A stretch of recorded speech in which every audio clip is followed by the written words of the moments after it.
Ладно, давайте проверим YouTube, потому что это самое главное. В смысле, самое главное, в смысле, что над ним больше всего контроля. Ох. Я наивный, как всегда. Думал, что быстро получится.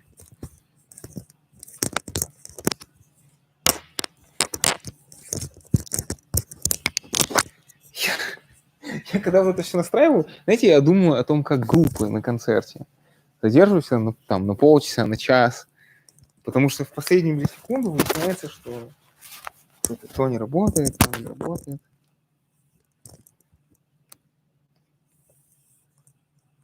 А вы можете сказать хотя бы просто YouTube, работает ли и слышно ли нормально?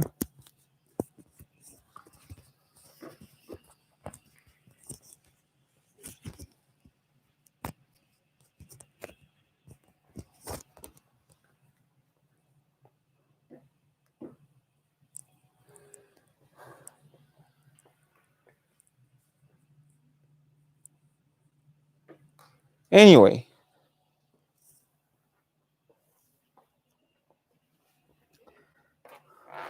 Okay, and now this thing.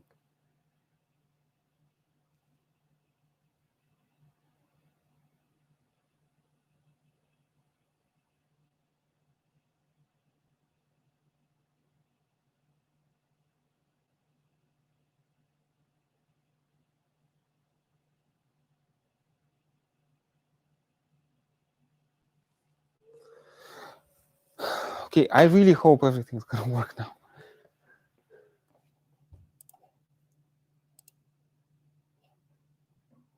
Yes, and now I can see philosophy of science. Well, anyway, let's hope it's gonna work. So anyhow, in a certain sense, I think our class comes in three distinct blocks. So the first block was this idea of going from protons to presidents, from electrons to elections, right? Which is the modern contemporary naturalist worldview, naturalism. This was the beginning of the course. The second block, which we did in two classes basically, was epistemology. But this is clearly a big, huge topic in philosophy of science, epistemology. So big question in epistemology, like to what extent is our knowledge of the world reliable, and to what extent is it actually merely constructed by our minds and constructed by our scientific theories? Do we have access to the world as it really is?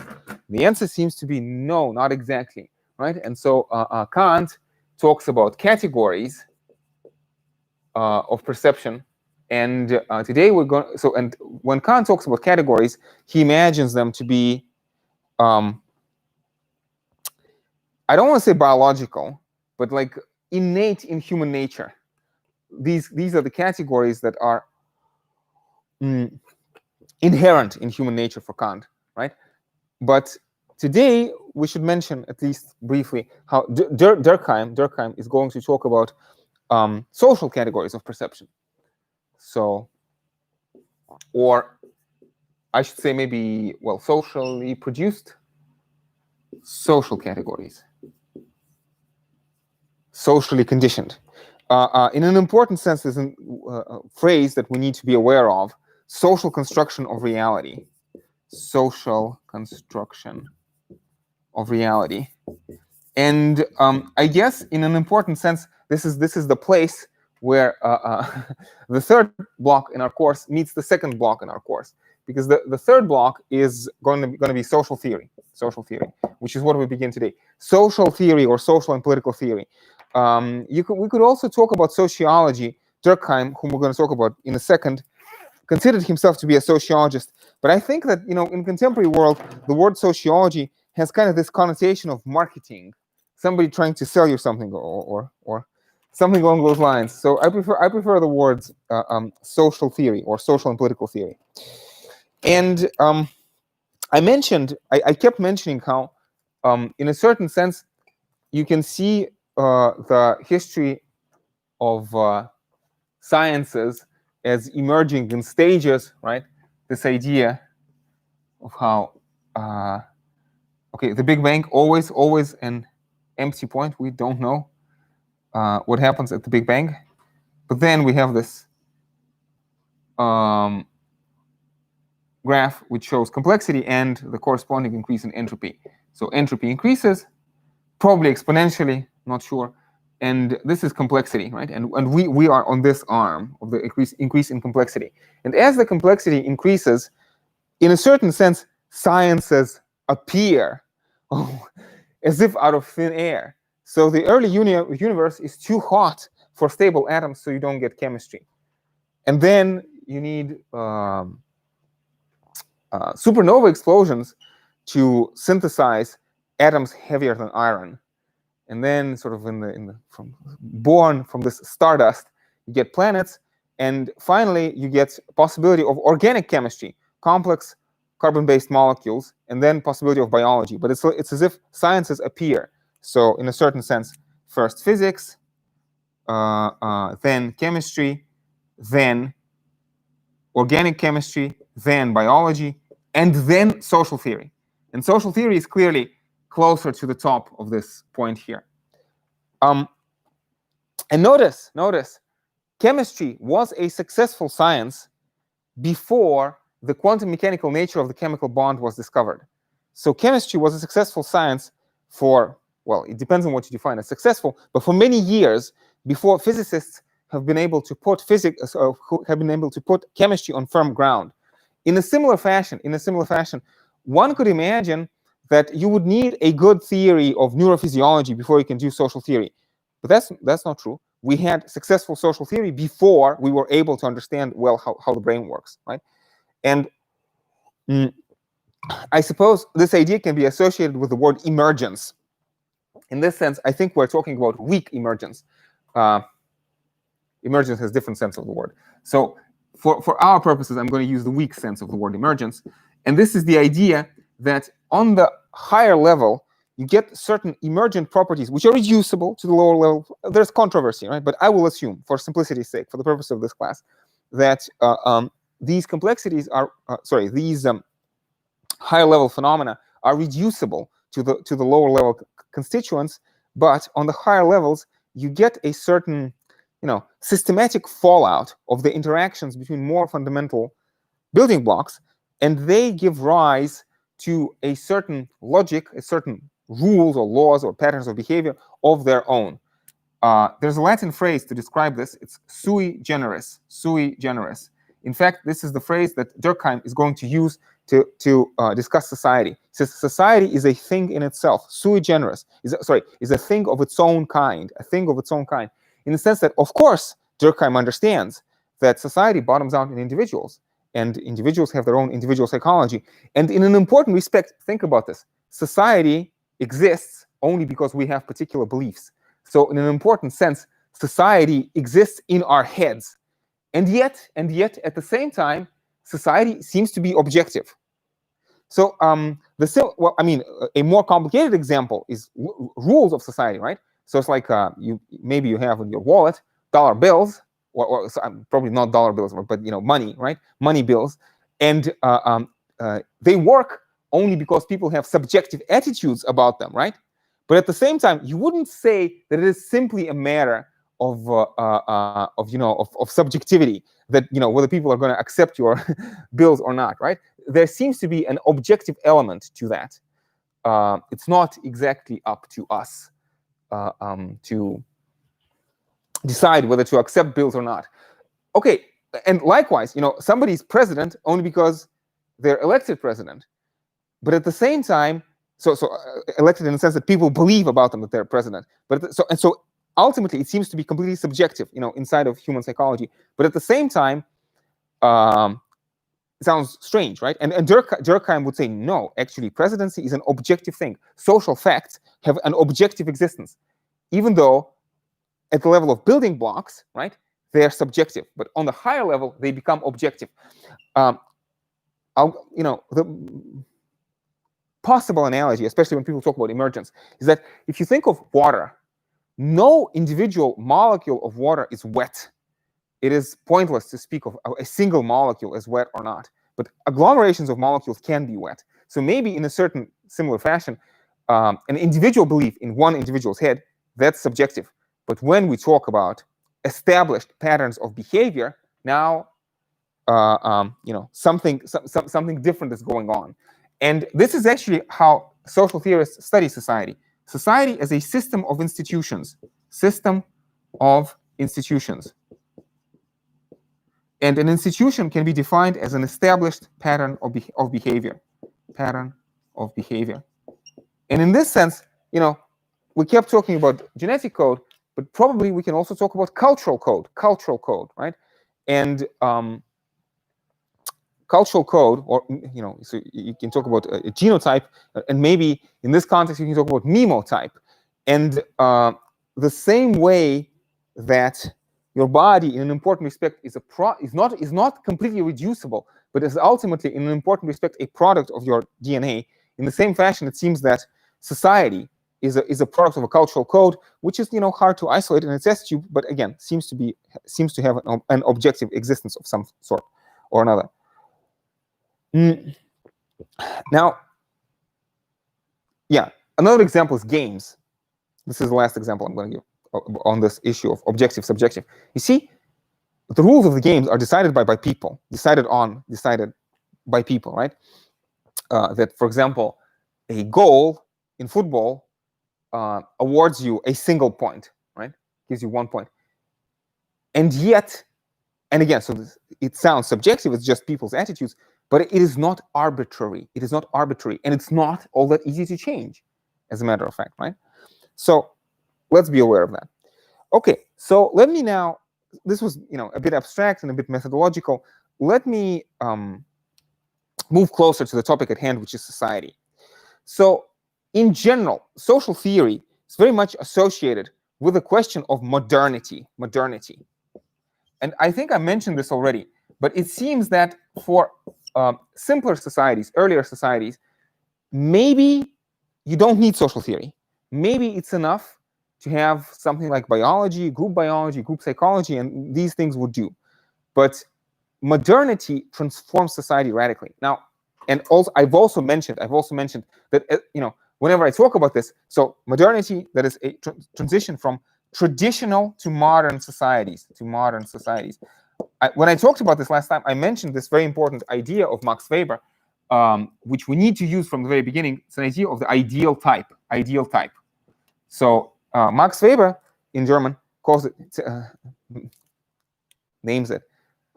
explains it as einseitige Steigerung. An ideal type is a one-sided accentuation. So, and again, I gave this example that if you take a marker, for example, right, and you throw it on the desk, right, there are all sorts of forces that operate on the marker. And if you try to calculate the trajectory perfectly, this would take a very long time, and it would be like prohibitively complex. However, you can abstract and you can generalize. You can abstract from wind resistance. You can abstract from, I don't know, forces of electromagnetism. You can abstract from, weak and strong nuclear force. And just imagine that the marker is a point of mass and the Earth is a point of mass, and just calculate the equations using that. And the result will not be perfect, but it will be good. It will be close enough. Now, we know from chaos theory that this doesn't always work. Sometimes it doesn't work, but on many occasions you can see this in motion. And so, and I also mentioned this last time, that this phrase that you use in economics, ceteris paribus, is actually, I think, one of the sort of ways to apply this notion of the ideal type. So why am I talking about this now? Because when we talk about the transition from traditional to modern societies, these should be taken with a grain of salt. These are idealized models. They are, if you want, spherical cows in a vacuum, right? Spherical traditional society in a vacuum and spherical modern society in a vacuum. Which is, okay, what does that tell us? It tells us the following: that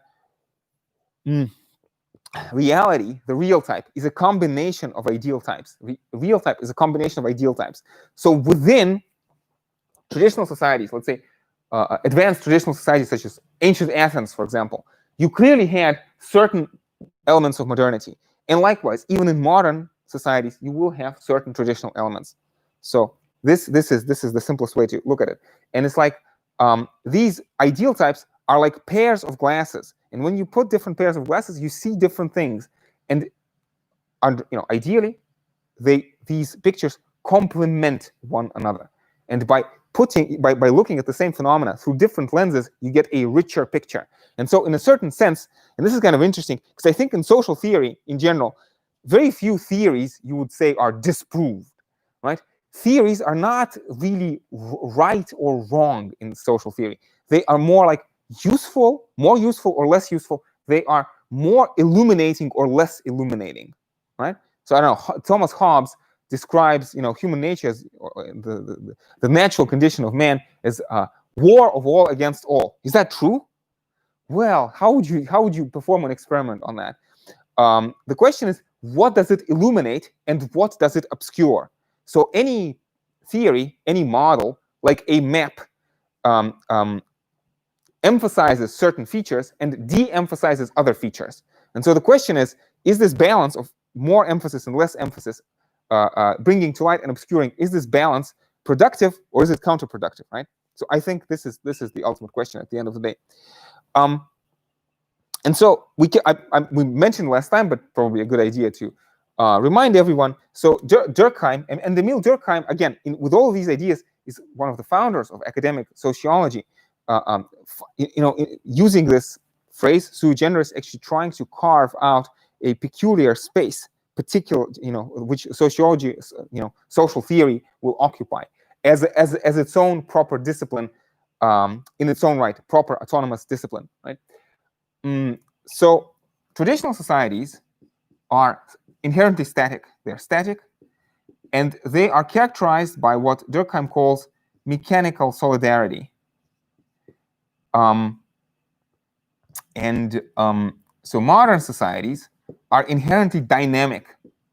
And because they're dynamic, they're also partly conflictual. We'll talk about, I don't want to say conflictual, there's certain, inherent level of conflict, inherent level of stress going on in societies. We'll talk about this. Durkheim is going to talk about ennemi in French. This idea that because of perpetual dynamism, because of the essential dynamism of modern societies, the social norms never get enough time to adapt. So there's a perpetual lag. And this anomie from the Greek word nomos, right? Nomos, lack of law, lack of regulation, Durkheim was going to say. This is a problem that perpetually plagues human societies. So anyway, so we were talking static, mechanical solidarity. The modern societies are dynamic, and they're based in organic solidarity. So this is a segmentary differentiation. This is functional differentiation. So segmentary and functional differentiation. And something very important, I'm not sure I emphasized enough last time, is that the key idea behind modernity for Durkheim is division of labor. Division of labor. I'll talk about this in a second. Right. So and the characteristic law in traditional societies is penal law. And again, this notion that and Durkheim is going to agree. We'll talk about conflict consensus in a second, right? Society restricts us, but also society so very much enables us, right? But besides just enabling us, society also molds us into a certain shape. It tries to, draw us into a certain form. And so punishment is important. And here in traditional societies, or the characteristic mode of punishment in traditional societies is penal. And in a certain, so it's penal code, penal justice. And the idea is to punish. The idea is, well, ultimately probably just to destroy the transgressor. If you look at ancient law codes, like the law code of Hammurabi, the punishment for most transgressions is simple. It's death. Or you might have heard of the ancient Athenian law code, the Code of Draco. Again, the punishment for most offenses is simply death. And traditional society is based on social bond. In traditional societies is conspicuous. It is very obvious. It is obviously visible. It is palpable. There's an immediate consciousness of unity. in traditional societies, we have immediate consciousness of unity. People look at one another and they see that they are like one another. They probably look the same. They wear the same clothing. They speak the same language. They worship the same gods. They go to the same festivals. It's a deep likeness, right? And again, a transgressor, in a certain sense, becomes an alien, becomes a foreign person, and therefore is killed as something foreign, as something alien, as something not belonging here, right? Now, modern societies are different because the whole point of modernity is its dynamism. This because traditional societies, up until the Industrial Revolution, for the vast majority of people, the answer to the question, what are you going to do, was you would do the same thing that your father did, right? So in this sense, traditional societies are like very static, and you do the same thing, the same exact thing in the same exact way. Modern societies, from the very beginning, in a certain important respect, if you want institutionalized change, again, we're going to talk about Marx, maybe in a couple classes, and Marx is going to talk about how all that is solid melts into air. All fast frozen relationships are broken, right? And Marx is going to talk about an important freedom that lies at the root of capitalism, freedom to to do things differently, right? The serfs under feudalism are tied to the land. They are legally forced to work. They have to do it. Whereas under capitalism, it's very important that people can choose. Now, Marx is not very optimistic about this freedom because for him, it's mostly freedom from the means of subsistence. It's a freedom to be exploited by one bourgeois rather than another, and not real freedom. And likewise, the freedom for the not any freedom for the bourgeois, but just the necessity to follow the laws of the market, the coercive laws of market competition, right? But still, we are talking about freedom in the sense of dynamism, freedom in the sense of lack of static nature. And so here, the society can no longer be based on likeness. Now, again, these are ideal types. So, of course, to some extent, the society is still based on likeness. I mean, you and me, we are alike in particular respects. And, we do speak the same language. We have, broadly speaking, similar values. Even if we don't have the same religion, maybe we have similar tolerant attitudes to religion, right? So there's this likeness is still there. And in this sense, I think that it's best to see the Durkheimian picture as the basis of mechanical solidarity. And on the basis of mechanical solidarity, you build an organic solidarity. And it's there in the background. It's there in the background. And again, Durkheim is going to talk about this collective effervescence, like, spectacles of visible intensity, the rituals. Well, we have our rituals. And if you talk about punishments, yes, there are people whom it is all right to hate with all your heart. Maybe the Nazis or the pedophiles, it's a complicated question and problematic in all sorts of ways. But we still have these kinds of elements, right? But what is characteristically added in terms of this ideal type, again, this idealized, oversimplified model, is not penal law, but restitutive law. And the purpose of restitutive law is not to destroy the transgressor, but to repair the social bond and make the transgressor, again, a productive member of society, to return them back to, not to kill them, but to return them back to productivity. And here, the solidarity is no longer based on likeness, but it is based on functional interdependence. Functional interdependence. And maybe I should say this immediately. Religion plays a very important role for Durkheim. Now, Durkheim was more or less an atheist, as far as I can tell. So but he says that religion is true in a practical sense, in the sense that religion fulfills a certain function in society, and this is why, sort of in an indirect fashion, it is true. It is true in the sense that it helps society function. Now, in earlier societies, in traditional societies, we're talking about straightforward religion, definition of religion, and usually we're talking about one particular religion in any given place. But in modern societies, and again, after Nietzsche, God is dead, what is the place of religion? You see, even people who consider themselves religious today, are they really?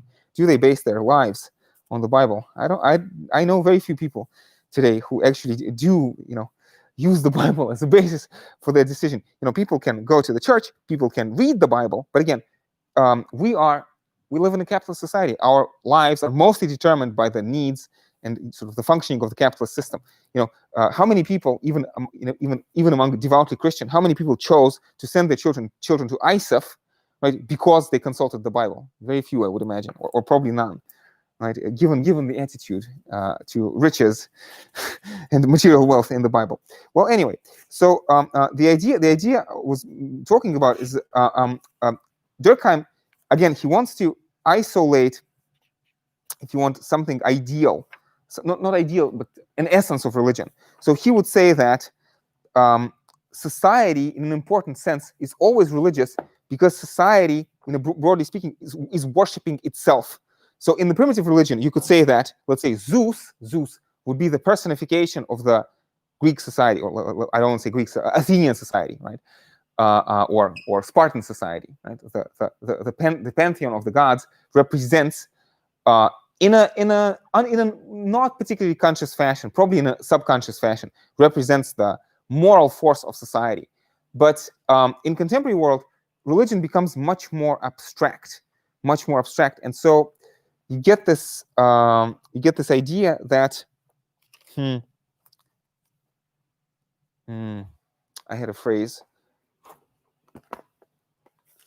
So if for traditional societies we are talking about this immediate consciousness of unity, we see that we are the same people.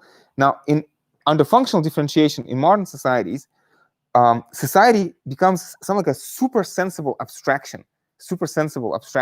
We still have this notion of society, but it is much less visible, it's much less obvious, it is much more abstract, like an abstract concept, an abstract notion. But it is very important for Durkheim that this is one of the key features of sociality, that we have a quasi-religious attitude. So quasi, in this sense, means religious-like, or Durkheim would say an essential religious attitude, even if we're not religious. And again, he doesn't mean in terms of believing in God. He means it first and foremost in terms of the rules of sacred and profane. That there is the idea that violation of so sacred versus profane. That violation of norms of society is a taboo. You are not supposed to do it, right? And like, if you imagine breaking a rule on the road, right? Breaking the traffic law, maybe there's a small fine, right? But you don't think of it in terms of a transactional payment. I'm not sure if you have driver's licenses. Most of you will get them at some point. It's like, you see, psychologically, the experience is very different. It's one thing, you pay money, and you are, let's say, allowed to use a toll road, right? A road which is, tolled, right? Paved road, right? This is one thing. You pay money in exchange for a service. It's another thing. Let's say you cross over the double line and you pay to the policeman, right? Well, I mean, I'm not sure exactly what kind of fine is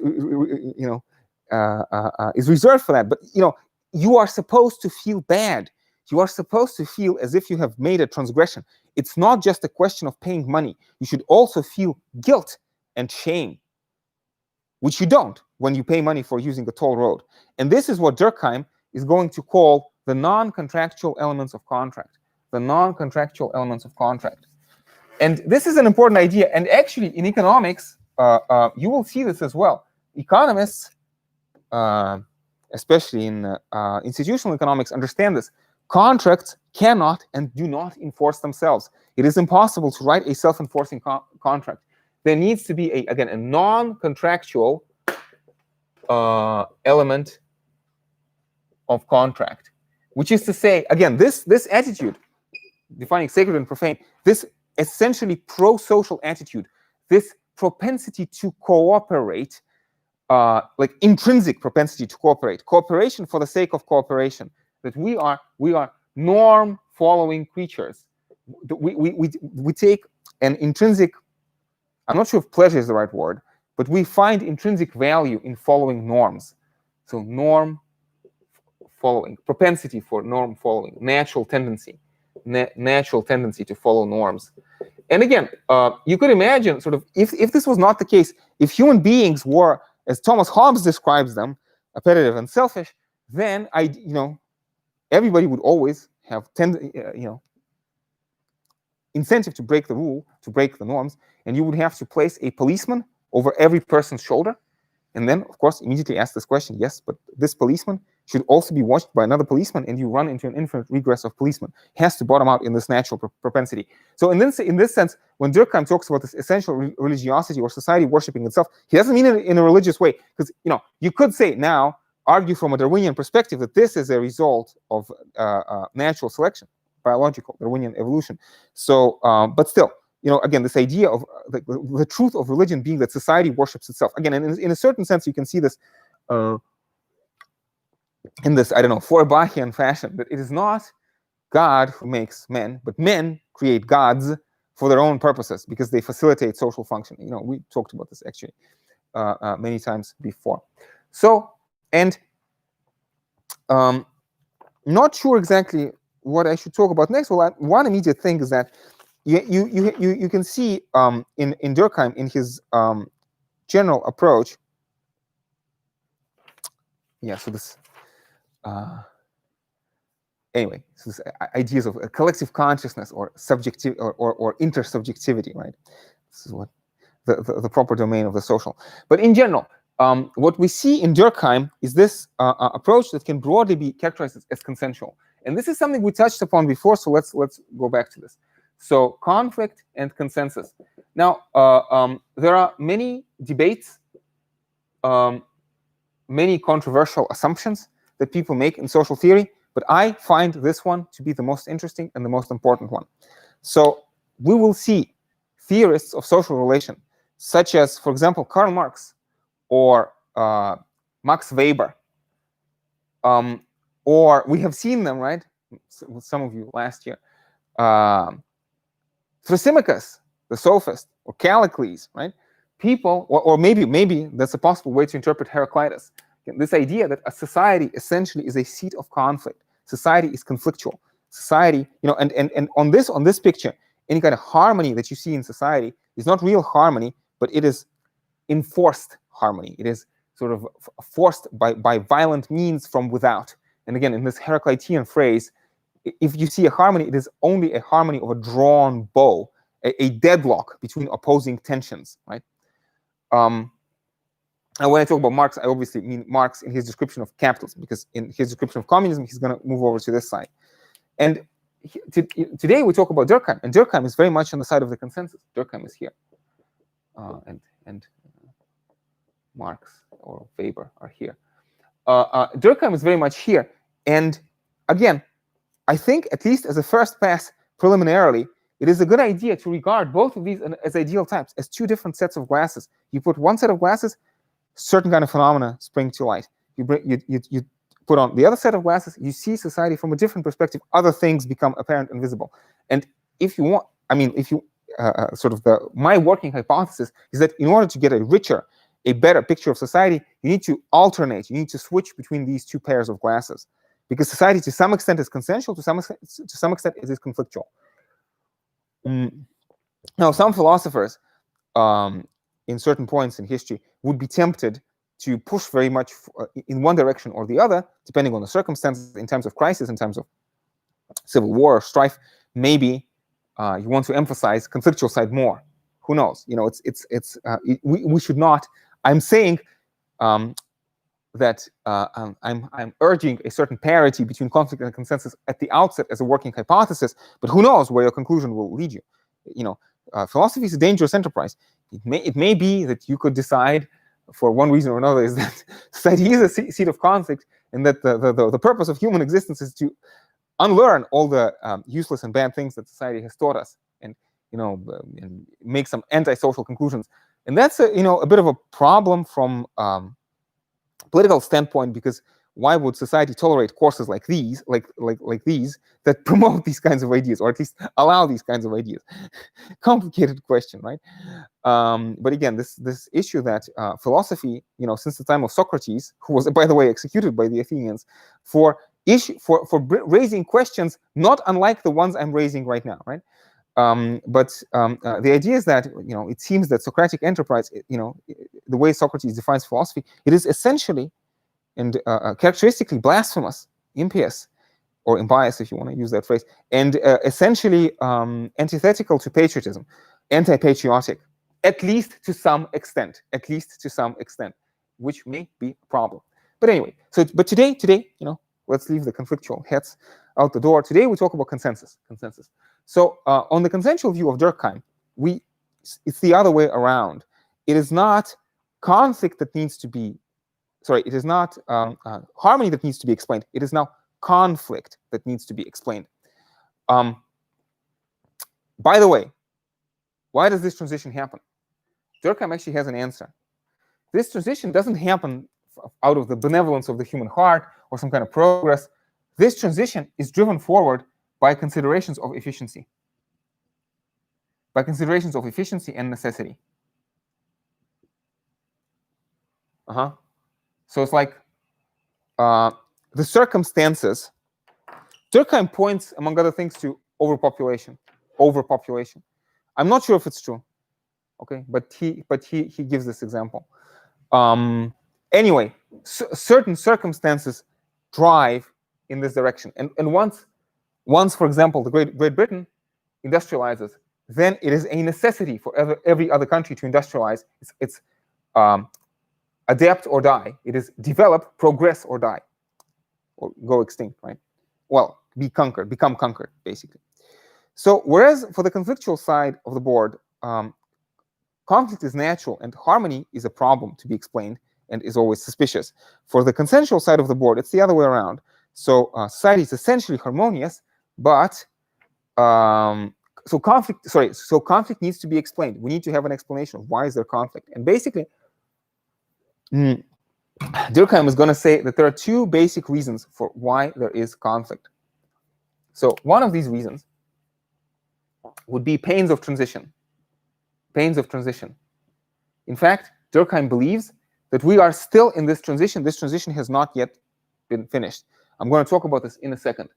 This transition for Durkheim is a transition from the abnormal division of labor to the normal division of labor, and the transition from external inequalities to internal inequalities. So these would be, I'm going to draw them here, but these would be two stages of this modern picture, of this modern society or organic solidarity.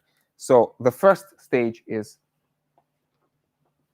again, abnormal division of labor. And the second stage is normal division of labor. This one is based on external inequalities, and this one is based on internal inequalities. Now, what does this mean? Now, internal to what? Well, internal to the logic of the division of labor. The logic of the division of labor tells us that, look, there are differently abled people. There's a hierarchy of talent, and then there's a hierarchy of positions of society. So it is a process, like a person occupies a position of power because they are better qualified to be in a position of power. So if you want to write words such as meritocracy or technocracy here, they would be highly appropriate. Let me write the word meritocracy. So these would be internal inequalities, inequalities of ability. External inequalities are inequalities of wealth, power, potential to deploy physical violence, etc., etc. So external inequalities is an ability to bribe your way into positions, or to use nepotism to get yourself into a position of power. And this is what Durkheim calls abnormal division of labor. And I'm maybe rushing a bit ahead, but Durkheim, broadly speaking, was a socialist. And again, looking at these non-contractual elements of contract, like Hegel, we're going to talk about Hegel next time. Like Hegel, Durkheim is not optimistic about the possibility of free market to organize itself. So he thinks that the market definitely needs to be regulated. And so he wasn't an all-out communist, but again, he was a supporter of the strong intervention of the state.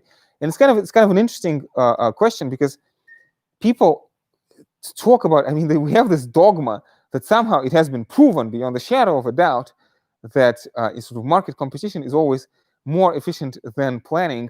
And you're economists, you should know better how to test these kinds of hypotheses. But to me, this sounds completely implausible.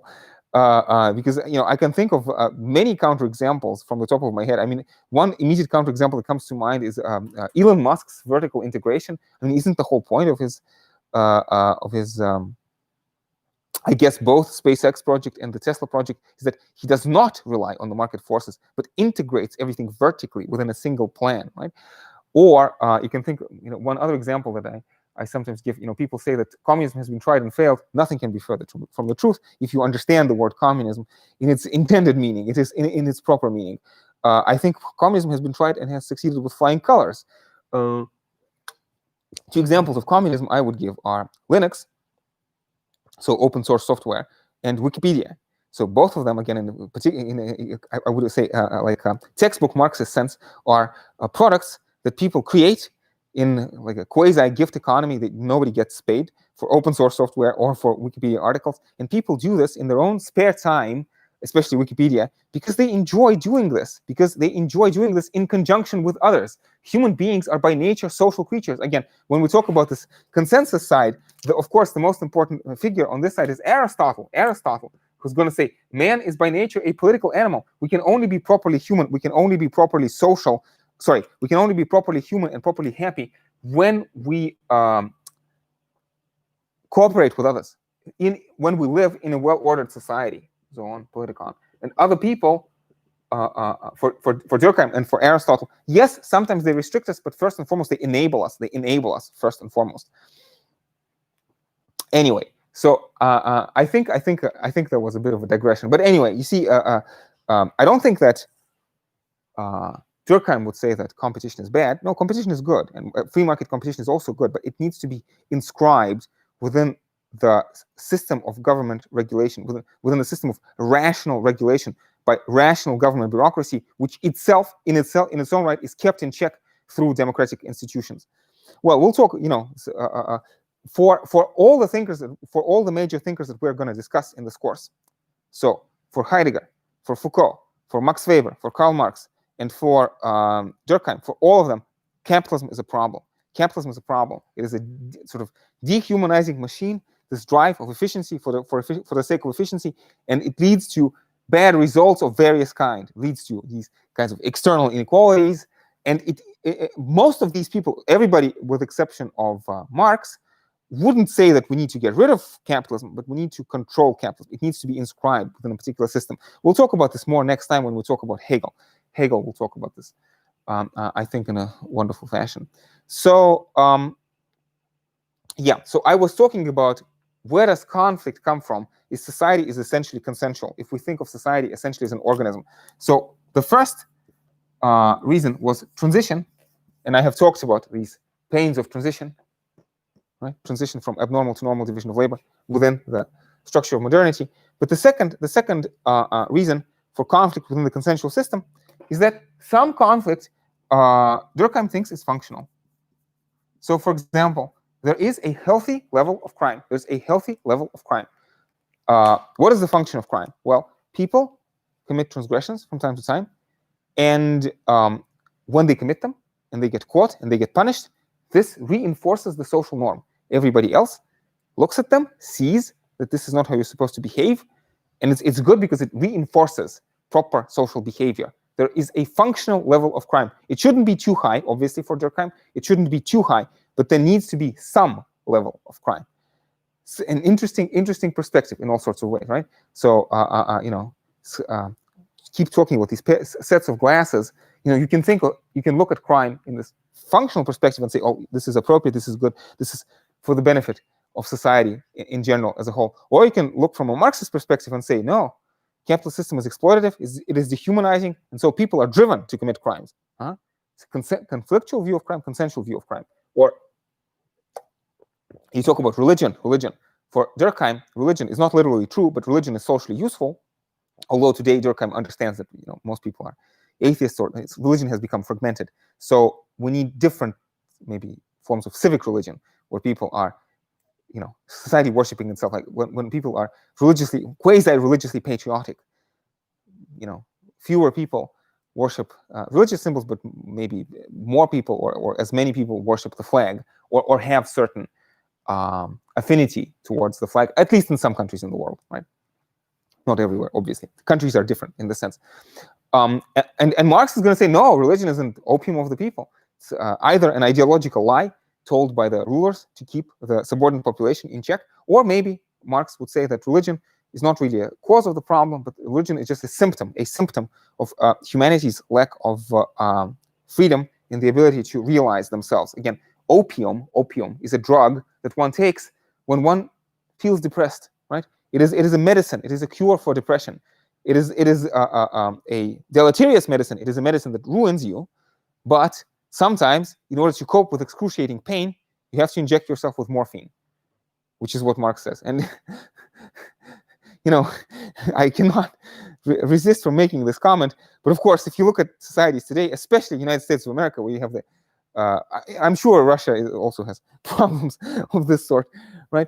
The opioid epidemic, as Rick Roddick says, sometimes the opium is the opium of the people. Religion could be the opium of the people, but sometimes it is the opium, which is the opium of the people. Well, what can you do? Lamentable. But we have to understand that for both Marx and Durkheim, these earlier sociologists, and I definitely think there's something useful in that. It's not just, I don't think it's just an artifact of an earlier time. I think there's something to be maybe cultivated and cherished in this attitude. Both Marx and Durkheim would see sociology in this therapeutic mode. Sociology as therapy, or social theory as therapy that understands social pathologies and proposes cure. Now, modern social theory kind of tends to distance itself from that. But, well, in a certain important respect, I would say this is another debate. So, conflicts versus consensus, and then a separate one on different axes not related to these two. Some sociologists say that a sociologist needs to be engaged. You're always writing from a perspective. You always have an axe to grind. Make your values explicit. All sociologists are necessarily activists, so let's be honest about this. This is one attitude. Or social theorists, or social philosophers, or social political philosophers. The other attitude would be, especially associated with Max Weber, whom we'll talk about in a couple of classes. Max Weber would say, no. The science has to be value neutral as much as possible. Personally, I find merits in both approaches. I think both are interesting, and maybe there is a way to combine them in some fashion. Who knows? I suppose you could teach a class trying to be as objective as possible, and then next class say, please be aware of my biases. These are my biases. These are my values, and this is the picture I'm driving at. But sort of at the same time being open to criticism. Could that work? Maybe. Who knows? Anyway,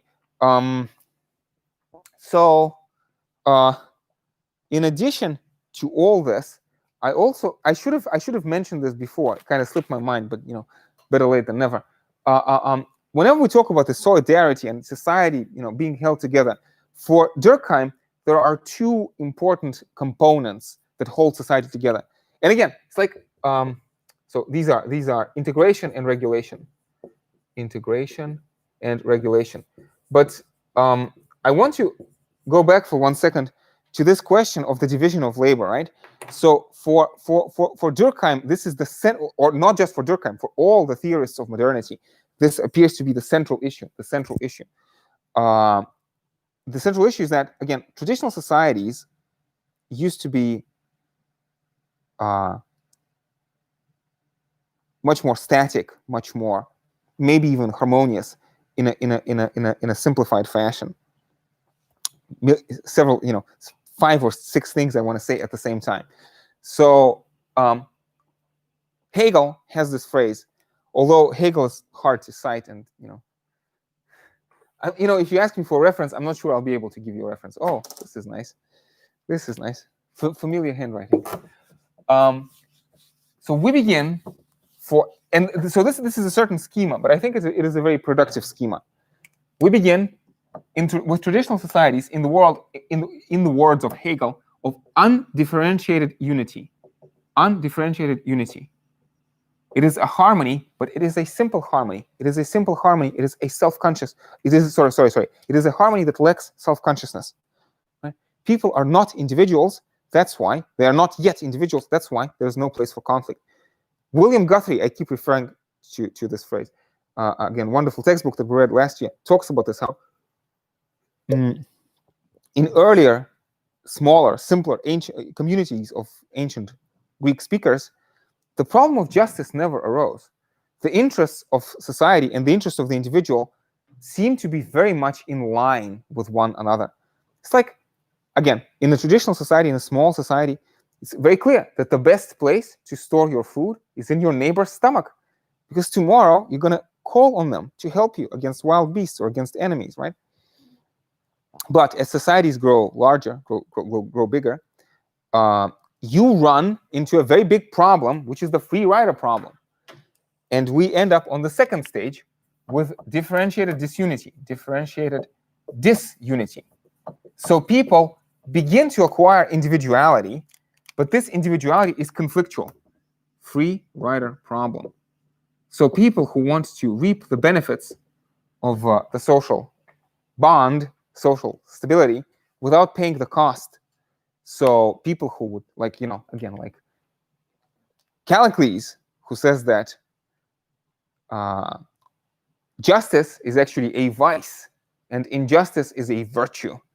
It's a proper excellence of human character. Like, the strong person would overthrow the social norms and pursue their own advantage, right? And so for many philosophers, again, for Hegel and for Marx, if we talk about communism, so for Marx, this would be, let's say, feudalism, capitalism, communism. For Durkheim, this would be traditional societies, abnormal division of labor, normal division of labor. And I'll keep referring to this picture in the future as well. The end point where we want to get, so what Marx would call communism, or what Weber calls normal division of labor, is differentiated unity. So people are individuals, but the social bond is harmonized. That it's like, well, let me first say that I would take this to be this tripartite structure, especially this third stage, I would take it to be the essence of the project of enlightenment project. What is the essence of the project of enlightenment? It's the idea that through science, we can understand the principles on which society works. We can understand the principles on which society operates. And by understanding the principles on which society operates, we can restructure, we can reshape society in such a fashion that our laws would be rational, such that rational individuals would freely choose to follow rational laws. So there's perfect harmony between freedom and obedience. You obey the laws, but you do so freely because the laws are actually in your interest. So the unity of the subjective and the objective, the unity of the subjective inclination and the objective duty, right? Or you could say, you could talk about how Marx talks about this in the unpublished book called German Ideology. Marx says how in communism there will be no difference between altruism and egoism. In communism, there will be no difference between altruism and egoism. And Marx insists that in communism, nobody will be forced, nobody will be asked to sacrifice themselves. No, the arrangement is such that we all benefit, and we see how we benefit. This is the idea behind this. And in an important sense, we have this question about modernity. Are we there yet? And the answer in 2020 seems to be not exactly. Our society does not appear to be this harmonious, or at least completely harmonious. This is a big question, the problem of modernity, the problem of Enlightenment project. And we will see philosophers such as, for example, Jacques Derrida, who call modernity very much into question and project of enlightenment into question. And we will see philosophers like Jürgen Habermas, who's probably going to be our last class in the course. Habermas is going to try to defend, protect, I don't want to say protect, reinforce the project of modernity. Give it a second chance, or try to find a way to prop it up. Okay. I was going to talk about integration and regulation. So, yeah, I suppose it's like, oh yeah, Rousseau and his general will. Maybe we'll talk about Rousseau next time. This is exactly what Rousseau means by the general will, or at least on my interpretation. So again, the idea is that the more society develops, for Durkheim, and you see, again, you have this biological analogy. So for Durkheim, there's a natural hierarchy. There's a certain objective metric by which contemporary society is more developed than earlier stages of society, right, of social development. So again, not all social theorists would agree. But Durkheim makes this value judgment. And so Durkheim is going to say that, again, as societies develop, become more and more complex, human life becomes, in important respects, more and more autonomous, more and more autonomous. If you imagine a child like a rocket full of explosives, right? Like we have self-driving cars today. Would you pack a self-driving car full of explosives? No, that's extremely unsafe, right? But why do we aren't human beings, children, as they grow up, aren't they like self-driving cars? Do we trust their program all that much? It's kind of an interesting analogy. And Durkheim would say that's the whole point. Yes, human beings become outwardly, externally freer, but they are also properly socialized and properly integrated with the right kinds of opinions, with the right kinds of desires. Oh, this is also very important. So I kept talking about how beliefs, values, and desires, you can see them as mechanisms of control, for better or for worse. In the consensual picture, they would say that it's a mechanism of benevolent control that enforces social harmony. But this point, again, beliefs, values, and desires. Beliefs, values, and desires. That to a large extent, not entirely, some of them we get from our biology, but to a large extent, we get them from our society. Society, and this is where I think contemporary economics is somewhat inadequate, because from the sociological perspective, it appears that society tells us what to desire. Again, so this idea that there's this homo economicus, and of course, homo economicus always pursues material advantage, material gain. But is that so? Is that so? It's like you can think of different cultures at different time periods in history. Let's say in ancient Greece, it's possible to have a lot of money and feel, be very rich and feel about yourself that your life is a waste and you are a worthless individual because you do not have public honor. You have not, let's say, glorified yourself on the battlefield, right? So society tells you what to esteem.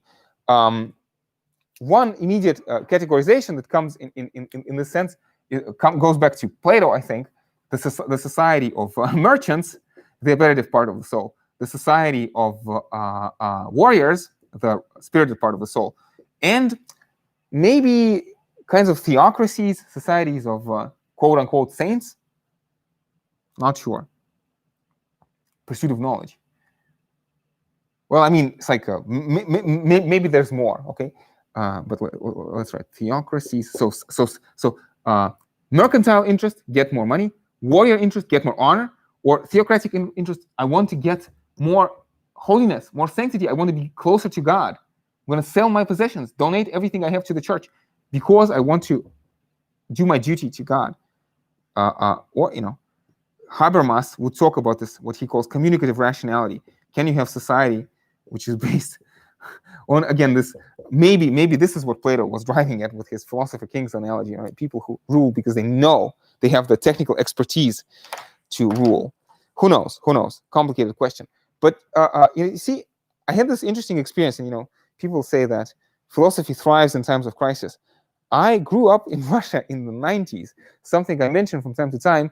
Not exactly the fondest memories, not exactly something I like to dwell on, but I think it's often instructive. And you see,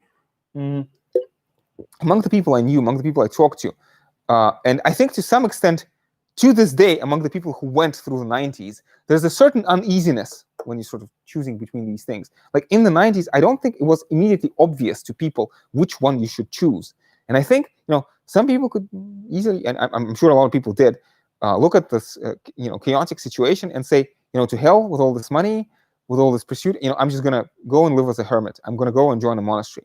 And in this, I will see the meaning of my life, right? And Durkheim notes that, of course, to some extent, this is an individual choice. To some extent, this is an individual choice. But also there are trends. There are societies that value one thing over another, such that the majority of the population will choose the dominant social norm, especially if you look at earlier societies. So in an important respect, it is society that teaches us what to want. If you want the social construction, the social genealogy, the social genesis of the utility function. Interesting question, right?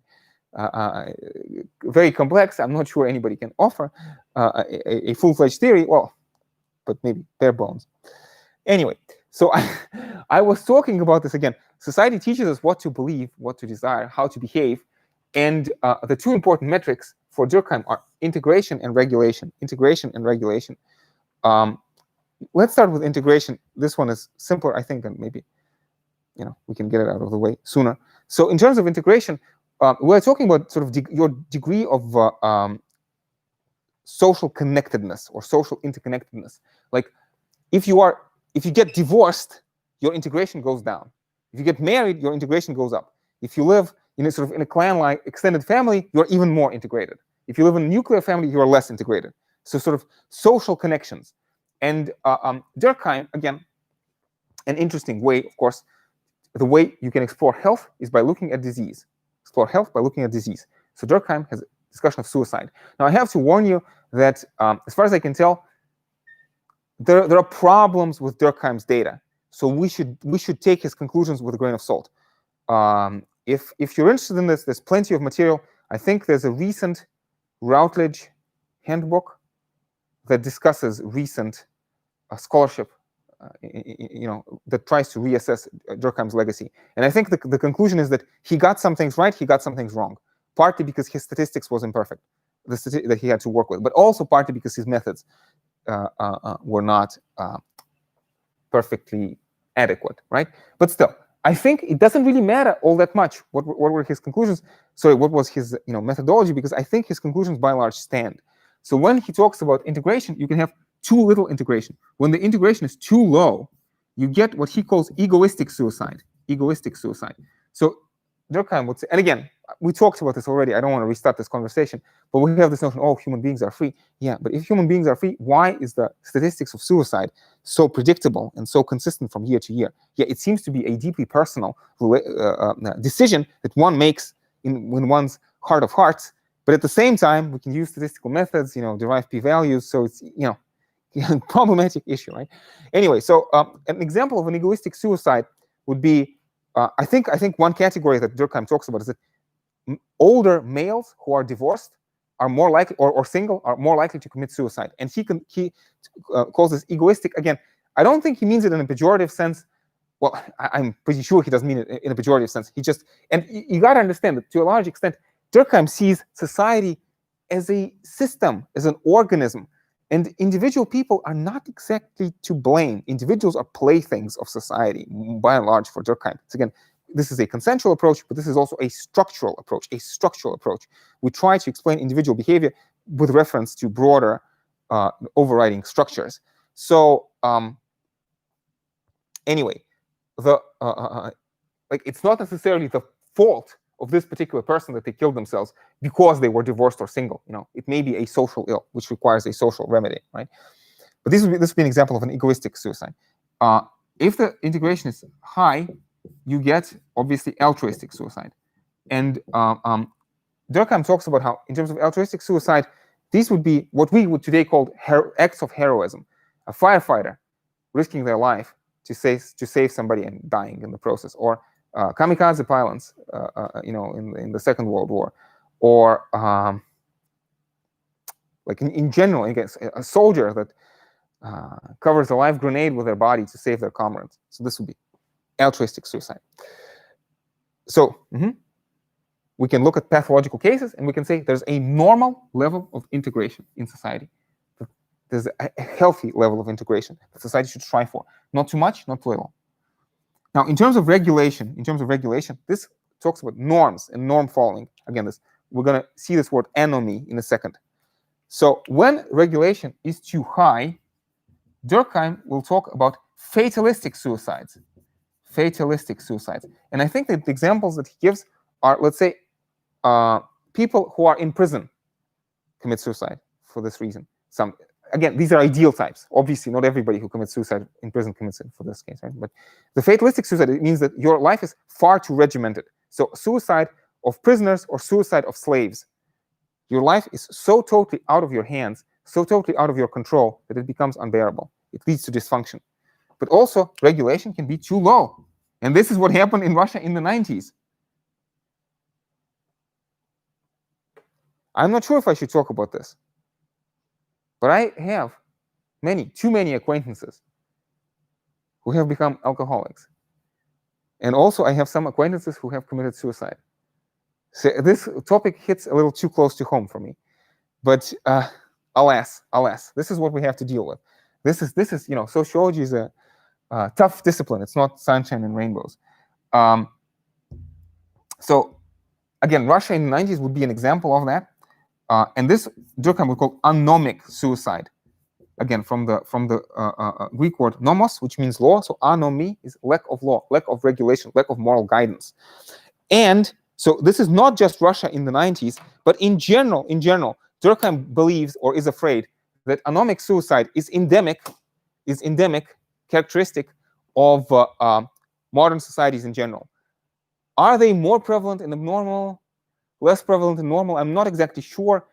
The problem is that societies are dynamic, they change, and modern societies are by necessity less regulated. It's like, we'll talk about, well, Durkheim was a big fan of trade unions. He thought that a wonderful way to organize society, to integrate society, is trade unions. And Hegel, whom we'll talk about next time, also talks about trade unions. But you see, I mean, think about, I don't know, information technology. It evolves so rapidly. You don't have time. Like if you had to create a trade union before people can get to work, this would stall progress. Modern societies are too dynamic to go through the hoops of first establishing a trade union, like official licenses, medieval guilds, maybe all that kind of stuff, right? So anomy is actually endemic in contemporary society, and to some extent, maybe we are all suffering from it.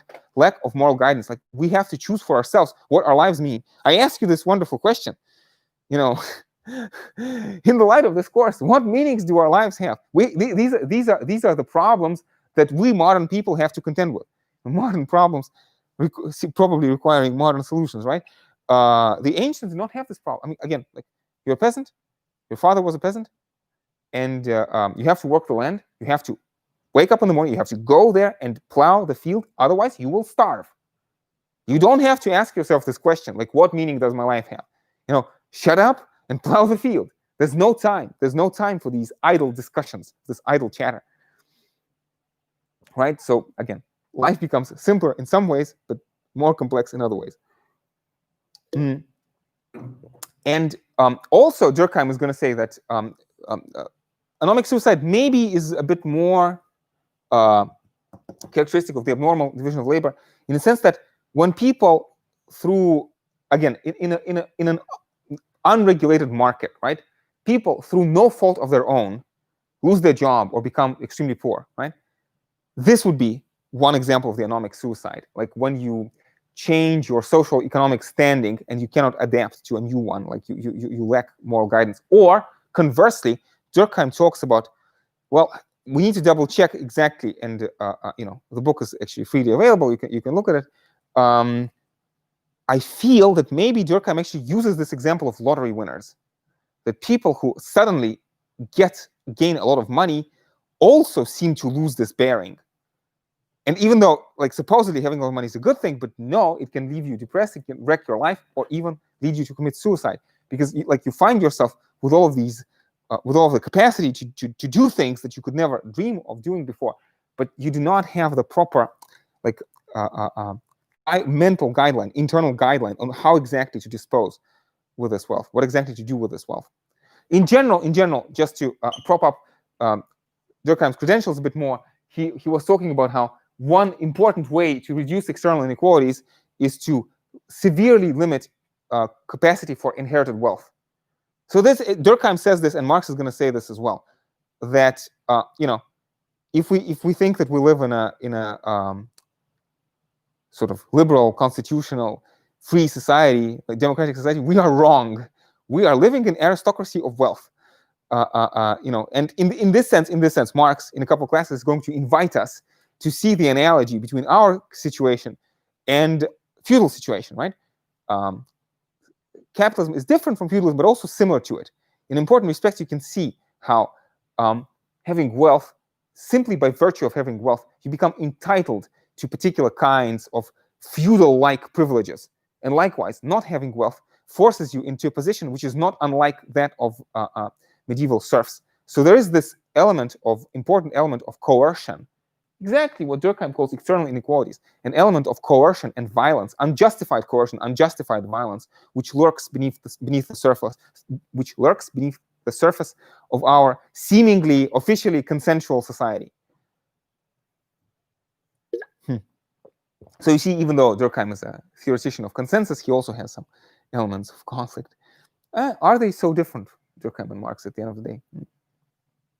Not sure. Okay. One big difference between Durkheim and Marx is definitely that Durkheim was an evolutionary thinker. He thought that the way to overcome this is by slow, gradual, conservative change.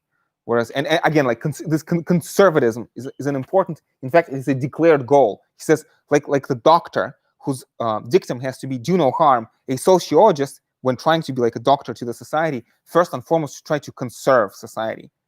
So in this sense, again, the therapeutic practice of sociology is conservative,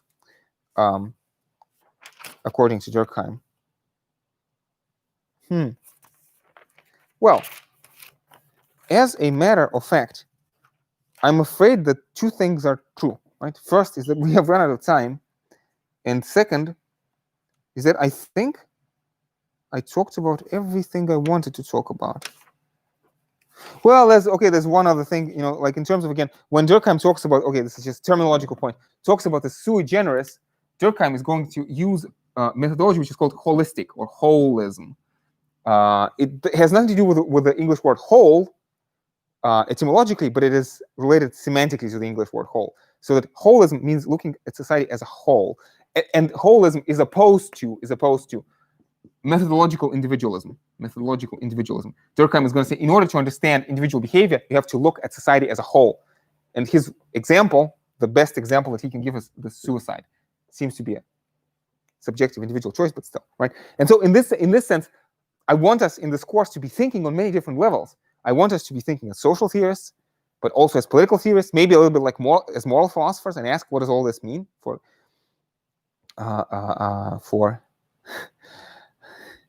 the values of values, as Nietzsche would put it, right? But also at the same time, I want us to continue pursuing this idea of philosophy of science, right? So, and these would be methodological assumptions that you bring to bear when you discuss social reality. Okay, so I think that we can probably end here. So colleagues, especially colleagues online, thank you so very much for for coming along. I hope this was fun. I hope this was stimulating. I hope this gives you some food for thought. Next time, we will talk about Georg. Well, we'll maybe talk a little bit about Rousseau, but in general, my plan is to talk about Georg Wilhelm Friedrich Hegel and to flesh out this project of enlightenment some more as a setup for our future discussion of Marx. So that's it. And the usual way I end my classes is with an injunction to take care in the Greek spirit of treating philosophy as medicine to the soul, right? Philosophy should be to the soul what medicine is to the body. So let us take care, hopefully with the help of courses like this.